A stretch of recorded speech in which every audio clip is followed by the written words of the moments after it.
Hello बच्चों, हिंदी गुरु माता channel में आप सबका हार्दिक स्वागत है। तो आज तक आपने बहुत सारी ग्रामर पढ़ी, ठीक है। उसमें आपने कोई खास रस आपको प्राप्त नहीं हुआ, कोई रस नहीं लिया आपने उसका, है ना। तो लेकिन आज हम आपको साहित्य की उन पंक्तियों की ओर लेकर जा रहे हैं जो साहित्य को बहुत ही सुंदर बना देते हैं, जिसमें मिठास है। कविता की हर पंक्ति सौंदर्य से परिपूर्ण होती है। इसीलिए कुछ कवियों ने पहले कहा है कि भूषण बिन न बिराजही कविता बनिता मित। भूषण बिन न बिराजही कविता बनिता मित। दूसरे कवि ने कहा नहीं, अगर आभूषण नहीं है तो स्त्री में गहना ही नहीं है। भूषण बिन मतलब नहीं, तो भूषण जो है आभूषण है, भूषण जो आभूषण है उसके अनुसार ही स्त्री के सौंदर्य की वृद्धि होती है। तो आज हम अभी आपको ले जाते हैं कई अलंकारों की ओर। जो अलंकार का मतलब होता है कविता रूपी जो सुंदरी होती है, उसको सुसज्जित करने के लिए हमको अलंकारों की आवश्यकता पड़ती है, ठीक है। और अलंकार क्या होते हैं? शब्दों का हेर फेर होता है और कुछ नहीं होता है। शब्द होते हैं, उस शब्द जैसे हमने कहा कि एक छोटा सा गमला है, उस गमले में हम खाली गमला एक तरफ से रख देते हैं, उसमें फूल नहीं रखते हैं तो उसका सौंदर्य नहीं होता है। आपने घर में देखा है बच्चों की नहीं देखा है? माताएं करती है कि नहीं? कुछ ने तो गिलास में सजा देते हैं, कुछ ने तो बॉटल में सजाते हैं, किसी अच्छे से पॉट में सजा देते हैं। लेकिन जब उसी पॉट में सुंदर सुंदर फूलों को लगा देते हैं तो वो कविता जो है, वो जो आपका गमला है जो इसी प्रकार जो सुंदर लगने लगती है। तो कविता रूपी सुंदरी भी अनेक प्रकार के अलंकारों से सुसज्जित होकर बहुत सुंदर लगती है। उसमें रसात्मक, इसीलिए कहा गया रसात्मक वाक्यम काव्यम, रसात्मक वाक्य ही काव्य होता है और काव्य की शोभा होती है अलंकार। तो ये शब्द आपके सामने के काव्य की शोभा बढ़ाने वाले सजावटी तत्वों को अलंकार कहते हैं। मैंने भी कहा ना सजावटी तत्व, कहा था कि तत्व या नहीं, कि गमले में फूल तो वो सजावटी तत्व हो गए। आभूषण गहने पहले से सौंदर्य बढ़ता है। तो इसलिए दूसरे कवि ने कहा भूषण बिन न बिराजहि कविता बनिता मत। पहले मैंने कहा भूषण बिन बिराजहि, लेकिन तब कवियों ने कहा भूषण बिन न बिराजहि, भूषण बिन न बिराजहि कविता बनिता मित। कि आभूषणों के बिना कविता सुंदर, कविता अच्छी नहीं लगती है, सुंदरी भी अच्छी नहीं लगती है, और मित्र भी अगर ऐसे गंदा मंदा बन के आ जाओ वो भी अच्छा नहीं लगता है। तो इसलिए तीनों चीज़ों की आवश्यकता होती है, भूषती हैं। तो अब हम आपको ले चलते, वैसे तो अलंकारों की बहुत अधिक गिनती है, लेकिन हमारे समक्ष कुछ उदाहरण हैं जिनको मैं आपको समझाती हूँ। पहले अलंकार को 3 रूपों में बांटा जाता है बच्चों। एक होता है आपका शब्द अलंकार, जिसमें शब्दों के द्वारा, शब्दों के हेर फेर के द्वारा कविता को सुंदर बना दिया जाता है, तो उसको जो है शब्द अलंकार। जैसे हमने कहा चारु चंद्र की चंचल किरणें, सुंदर चंद्रमा की चंचल किरणें, ये काव्य की शोभा बढ़ाते हैं शब्द के अलंकार के द्वारा। शब्दों का जादू हो गया अनुप्रास। ये यमक में आ जाता है, क्या आता है? बिजन डुलाती थी वो बिजन डुलाती हैं। जो सीता जी हमेशा महलों में बैठी रहती थी और उनके ऊपर पंखा झला जाता था, बिजन माने पंखा झला जाता था। आज वही सीता बिजन डुलाती हैं, वो जंगल जंगल में भटक रही हैं। सीता प्रत्याग के बाद जंगल में भटक रही हैं। 3 बेर खाती थी वे, 3 बेर खाती थी वे, 3 बेर खाती हैं। जो सीता जी 3 बार भोजन करती थी दिन में, आज वो अपने जीवन का निर्वाह करने के लिए केवल 3 बेर के दानों पर अपने जीवन को व्यतीत कर रही हैं। भूषण भूषण शिथिलंग भूखन शिथिलंग। जो सीता जी आभूषणों से लदी होती थी, आभूषणों से लदी हुई थकी हुई लगती थी, वे आज भूख से शिथिल हो गई हैं, कमजोर हो गई हैं। तो इस तरह से आपका शब्दों का जादू होता है। श्लेष अलंकार में है चिरंजीव, ये जो है इसी प्रकार से जो है आपका श्लेष अलंकार का आता है, ठीक है। तो इस अनुप्रास अलंकार, यमक अलंकार, श्लेष अलंकार में है। विष्णु इसमें जो है आपका भी, इसमें भी आपका शब्दों का जादू दिखाई देता है। सभी जादू वाले ही हैं, ये आपके पाठ्यक्रम में नहीं है, आपको प्रसन्न होना चाहिए, ठीक है। इसलिए आपको समझा दिया गया। अब आपके जो असली चीज़ आती है, दूसरी चीज़ आती है आपके उभय, उसको हमने छोड़ दिया है। उभय अलंकार में जो होता है शब्द और अर्थ दोनों का ही मिश्रण पाया जाता है। कुछ लाइनें ऐसी होती हैं जो केवल हम वर्ण देख करके उसके सौंदर्य को देख लेते हैं। जैसे मैंने अनुप्रास में कहा कि चारु चंद्र की चंचल किरणें, च च च वर्ण आ गया, ठीक है। फिर हमने इसमें कहा 3 बेर खाती थी वह, 3 बेर शब्द के 2 अर्थ आ गए, 1 बेर के दाने हो गए और 3 बार भोजन का आ गया, ठीक है। विजन का भी 3 अर्थ हो गए। तो इस प्रकार इसके अर्थ में तो लेकिन इसमें शब्द और अर्थ दोनों का ही प्रयोग होता है। मैया मैं तो चंद्र खिलौना लूंगा। अरे चंद्रमा कोई खिलौना है जो उसको लेकर के आदमी खेलने लगे? नहीं है। लेकिन वो क्या है, शब्द भी है और अर्थ भी है, इसलिए इसको शब्द और अर्थ के रूप में ले। लेकिन हम इसको, ये भी हमारे पाठ्यक्रम में नहीं है। हमारे पाठ्यक्रम में आप लोगों की सुविधा के लिए, पहले बच्चों बहुत अलंकार आते थे, लेकिन आजकल आप लोगों की सुविधा के अनुसार ने सीबीएसई ने आप पर बहुत बड़ी कृपा की है कि केवल 5 अलंकार आपके पाठ्यक्रम में आते हैं। इनका आपको विशेष अध्ययन करना है। इसका अध्ययन करने के बाद आपको कुछ नहीं पढ़ना है, इसी को देखते जाएंगे कैसे होते हैं। तो इसमें जो अर्थालंकार होते हैं, अर्थ की गहराई इसमें पाई जाती है। एक होता उपमा, दूसरा रूपक, तीसरा उत्प्रेक्षा, मानवीकरण और अतिशयोक्ति। ये 5 अलंकार आपके पाठ्यक्रम में है। सीबीएसई कोर्स ए में भी है, बी में भी है, लेकिन बी में अधिक मात्रा में देखे गए हैं। अभी कोर्स में थोड़ा सा परिवर्तन होगा, तो उसके बाद में जो होगा उसको हम फिर दोबारा आपको दिखाएंगे। पाठ्यक्रम सामने आने के बाद फिर दोबारा आपको बताएंगे कि कौन सा अलंकार अन्य आ रहे हैं अथवा नहीं आ रहे हैं। लेकिन अभी वर्तमान में केवल यही अलंकार आपके पाठ्यक्रम में है। समझ में आ गया बच्चों? जल्दी तो नहीं पढ़ा रही हूँ मैं आपको, समझ में आ रहा है? बड़े अच्छे से पढ़ रहे हो बच्चों, वेरी गुड, बहुत बढ़िया, खूब रटिए। देखिए चित्रों के माध्यम से कविता को देखिए, क्या बढ़िया कविता है, और उसका रस लीजिए। रसात्मकम वाक्यम काव्यम, रसात्मक वाक्य ही तो काव्य है और यही अलंकार है। अलंकार तो साहित्य की जान है। क्या है रूपा, आपने जो है पढ़ा समास, वा क्या समास, समास कुछ नहीं। इसको पढ़िए और याद करिए, सबसे अच्छा अंक प्राप्त करने का साधन है। पहला अलंकार आपका, जो आपके पाठ्यक्रम के अनुसार जो अलंकार आता है, ये आता है आपका उपमा अलंकार। बहुत ही सरल, हलवा हलवा है बिल्कुल बच्चों, कुछ नहीं है। आप जरा सा दिमाग में लगाइए और अपने आप आपकी वो पंक्तियाँ आपको तैयार हो जाएंगी। आपकी पंक्तियाँ, ये क्या है बच्चों आपके सामने? ये क्या है? एक पीपल का पत्ता है, ठीक है। हमारा जो मन है, ये काम करूं न करूं, करूं न करूं, नहीं कर लेता हूं, नहीं करता हूं, मन डोलने लगता है। जब हमारा मन डोलने लगता है तो वहाँ पर हमारा उपमा अलंकार हो गया। यहाँ पर पीपर पात सरस मन डोला, जैसे गर्मियों में पीपल का पेड़ हरा भरा रहता है, हल्की हवा चलते ही वो हिलने लगता है, वैसे हमारा मन भी हिलता है। तो हमारा मन कैसे हिल रहा है? पीपल के पत्ते के समान डोल रहा है। मन आपका उपमेय हो गया, और इसके साथ में उसका उदाहरण क्या दे दिया? पीपल के पत्ते के समान। इसको कैसे मन डोला है? पीपल के पत्ते के समान मन डोलने लग गया है। तो इसमें उपमेय हो गया आपका मन, और उपमान हो गया आपका पीपल का पत्ता, जिसके साथ में हम आपको स्पष्ट करके समझाते हैं। और अब इसके बाद आता है आपका दूसरा रूपक अलंकार। उपमा समझ में आया? इसकी ट्रिक दूंगी मैं अभी इसके बाद। इस स्लाइड जब इसको आप पढ़ लेंगे उसके बाद ये बहुत सरल ट्रिक दूंगी।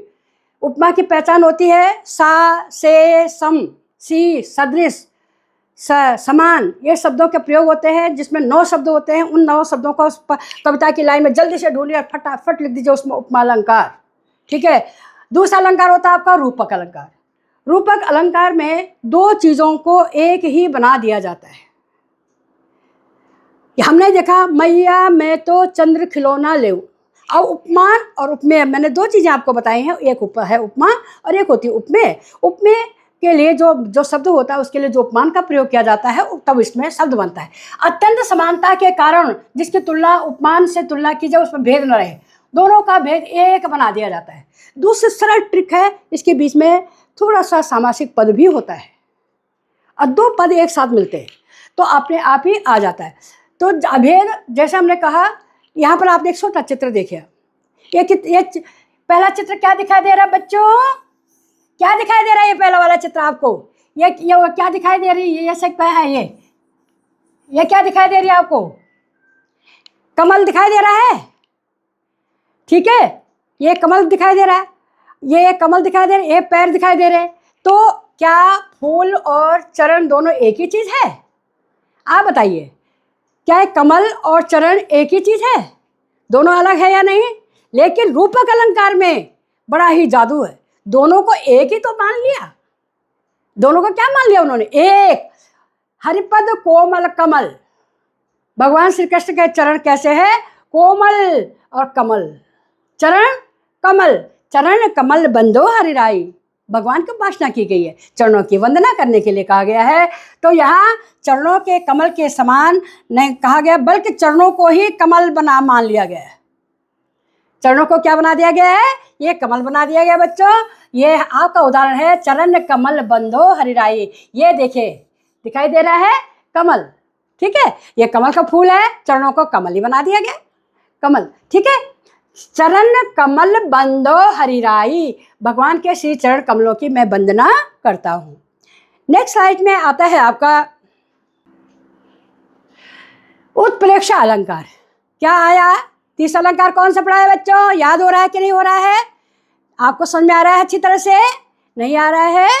आप ध्यान दीजिए बच्चों, बहुत प्यारे प्यारे चित्र हैं। इन प्यारे चित्रों के आधार पर आप कर सकते हैं, छोटे बच्चे भी इसको सकते हैं, आप तो बहुत अच्छे बच्चे बड़े बड़े हो गए हैं, ठीक है। पढ़िए, तो ये देखिए उत्प्रेक्षा अलंकार, जहां पर उपमेय और उपमान में की कल्पना कर दी जाती है, पहचान कर दी जाती है। उत्प्रेक्षा मान लिया जाता है नहीं, लेकिन मान लेते हैं। वो जानते हैं कि दोनों चीज़ डिफरेंट है, दोनों चीज़ बिल्कुल अलग है, लेकिन हम उसके किसी रूप और गुण और किसी भाव के कारण उसको एक मान लेते हैं, मान लिया जाता है, तो वहाँ पर आपका उत्प्रेक्षा अलंकार होता है। इसके सामान्य जो पर यह है आपके चिन्ह होते हैं, मनु मानो जनु जानो, इसके सामान्य चित्र होते हैं। मान लेते हैं, जान लेते हैं। मानहु मदन दुंदुभी दीना, मनसा विश्व विजय कर लेना। ऐसा लगता है कि जैसे ये नगाड़े बज रहे हैं और सारे विश्व को जीत करके आ गए हैं, ऐसे जो है आसमान में बादल गरज रहे हैं, बरस रहे हैं। सिर फट गया उसका वही, मानो अरुण रंग का घड़ा। कल्पना की है आपने, मानो जहां पर भी इन शब्दों को, जब आपके पास कोई भी काव्य की पंक्तियां आ जाती हैं बच्चों, काव्य की पंक्तियां आपके समक्ष आती हैं, तो इन शब्दों के साथ में, इनके साथ में और भी अन्य शब्द होते हैं जिनको हम आपको बाद में दिखा देंगे कि उसका सिर वहां पर जो है, उसका सिर वहीं पर फट गया। मानो झूम रहे हों तरुवी, मंद पवन के झोंकों से। ऐसा लगता है मानो झूम रहे हों तरुवी, ऐसा लगता है कि जो पेड़ हैं वो झूम रहे हैं। कैसे झूम रहे हैं? हवा के झोंके, मंद, ठीक है। मानो झूम रहे हैं तरुवी, ऐसा लगता है कि जैसे हवा का झोंका आ रहा है, वो उसको झोले में, हिंडोले में झुला रहे हैं। तो ये कल्पना है, ठीक है। उस काल मारे, देखिए, उस काल मारे क्रोध के तन उनका कांपने लगा, मानो हवा के जोर से सोता हुआ समुद्र जगा। उस काल मारे क्रोध के तन उनका कांपने लगा, मानो हवा के जोर से सोता हुआ समुद्र जगा। तो मानो जनु जानो, जहाँ पर भी आते हैं वहाँ पर हमेशा आपका उत्प्रेक्षा अलंकार होता है, इसमें मान लिया जाता है। अब 3 चीज़ों को आप पहले क्लियर करिए, उपमा, रूपक और उत्प्रेक्षा। उपमा में समानता के लिए सा, से, सम, सदृश, जनु, ये शब्दों का प्रयोग किया जाता है। उस शब्दों को जल्दी से कविता की पंक्तियों में ढूंढना पड़ता है और आपका यह अलंकार सही हो जाता है। दूसरे में आता है आपका रूपक में, 2 चीज़ों में कोई अंतर ही नहीं दिया जाता है। मैया मैं तो चंद्र खिलौना लूँ, अरे चंद्रमा कोई खिलौना है? नहीं है, लेकिन चंद्रमा को खिलौना बना दिया। हरिपद, इसका जो है, फिर इसके बाद चरण कमल बंधो हरिराई। चरण कमल माने चरण रूपी कमलों की मैं वंदना करता हूँ। तो ये कमल, चरण तो चरण ही है, कमल कमल है, लेकिन इतने कोमल है, भगवान श्री कृष्ण के चरण इतने कोमल है कि वो जो है कमल के समान कोमल है। ओके, तो बच्चों अभी आपने 3 चीज़ों को स्पष्ट कर लिया। सबसे पहला था आपका कौन सा अलंकार था? जल्दी बोलिए, याद करिए कौन सा था? उपमा। उपमा में 2 चीज़ों में क्या थी? समानता दिखा दी गई थी। रूपक अलंकार में दोनों को एक ही चीज़ बना दिया गया है। और तीसरे में बिल्कुल ही अंतर कर दिया है, असली चीज़ की जगह में दूसरी चीज़ को सामने ले आए हैं। तो भगवान श्री कृष्ण के कोमल चरणों की तुलना जो है किससे कर दी? तुलना नहीं, एक रूप किससे बना दिया है? कमल से बना दिया कि भगवान श्री कृष्ण के चरण क्या है? कमल। भगवान श्री कृष्ण चरण क्या है? कमल है। आहा, अब आया अलंकारों का मजा। सबसे बढ़िया अलंकार, अलंकारों की शोभा देने वाले नए शब्द, अतिशयोक्ति, अतिशय उक्ति कहना। अतिशय माने बहुत अधिक, बढ़ा चढ़ा का वर्णन करना, ठीक है। यहाँ पर आपने एक पूंछ ही पूंछ दिखाई दे रही है आपको, देखो बच्चा एक पूंछ दिखाई दे रही है कि नहीं दिखाई दे रही? ये है हनुमान जी की पूंछ, जानते हो? हनुमान जी की पूंछ है। अतिशयोक्ति, अतिशय जब किसी बात या वस्तु को इतना बढ़ा चढ़ा कर वर्णन कर देते हैं कि वो जो है सही लगने लगता है। बड़ा चढ़ा का वर्णन होता है लेकिन वही सही लगने लगता है, क्योंकि उसका रूप, गुण, शक्ति, सामर्थ्य, इन सब भाव, इन सब शब्दों के कारण वो चीज़ जब प्रतीत होने लगती है, लोग उसी को स्वीकार करने लगते हैं। तो ये हनुमान की पूंछ में लगन लगन न पाई आग, और लंका शीघ्र ही जल गई, गए निशाचर भाग। ठीक है, हनुमान की, सुन लीजिए, हनुमान की पूंछ में लगन न पाई आग, लंका शीघ्र ही जल गई, गए निशाचर भाग। लंका में जो है अभी भगवान हनुमान जी जो है बैठे हैं, अभी उनकी पूंछ पर जब मैं अभी आग लगा जलाने के लिए, तो अभी जो है राक्षस लगे हुए हैं कि इतनी देर में भगवान की सामर्थ्य को देख करके, शक्ति को देख करके, शक्ति की महिमा को पहचान करके, उनके विराट रूप को देख करके सब ऐसा लगा कि जैसे पूरी लंका जलने से पहले ही जल गई है, पूंछ में आग लगाने से पहले पूरी लंका जल गई है। और बहुत कोमल शब्द। आप लोगों ने भगवान कृष्ण और सुदामा की दोस्ती के बारे में सुना है, तो उसमें आपने क्या देखा है? हाँ, कुछ दोस्ती में देखा है ना। तो यहाँ पर पानी परात को हाथ छुयो नहीं, पानी परात को ध्यान दीजिए, तुरंत ध्यान दीजिए कि पानी परात को हाथ छुयो नहीं, नयनन के जल सो बर पग धोए। क्या कोई व्यक्ति इतना रो सकता है कि वह परात भर जाए, आंसू से परात भर जाए? लेकिन नहीं, लेकिन साहित्य में है। भगवान श्री कृष्ण ने जब सुदामा के चरणों का स्पर्श किया, भगवान ने जब उनके चरणों को धोया, तो जो पानी था, आंसुओं से ही, पानी की जरूरत ही नहीं पड़ी। भगवान कृष्ण के आंखों से इतने आंसू बहे, इतने आंसू बहे, इतने आंसू बहे कि सुदामा जो पूरी परात थे, पानी की परात ही भर गई। तो ये बढ़ा चढ़ा कर जब वर्णन कर दिया जाता है, तो उसको आपको अतिशयोक्ति।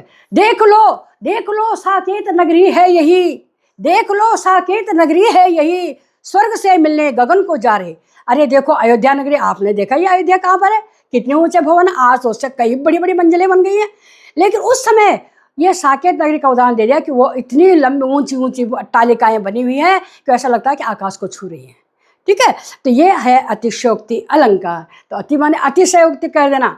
इति आवत, देखिए, इति आवत चल जात उत चली सातक हाथ।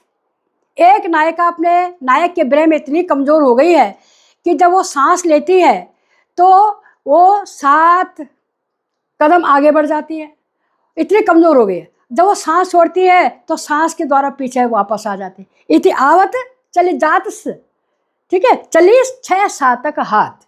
तो ये कहते हैं अतिशयोक्ति अलंकार, जिसमें बहुत ही बढ़ा चढ़ा करके किसी चीज़ का वर्णन कर दिया जाता है। बच्चों, अतिशयोक्ति होगा।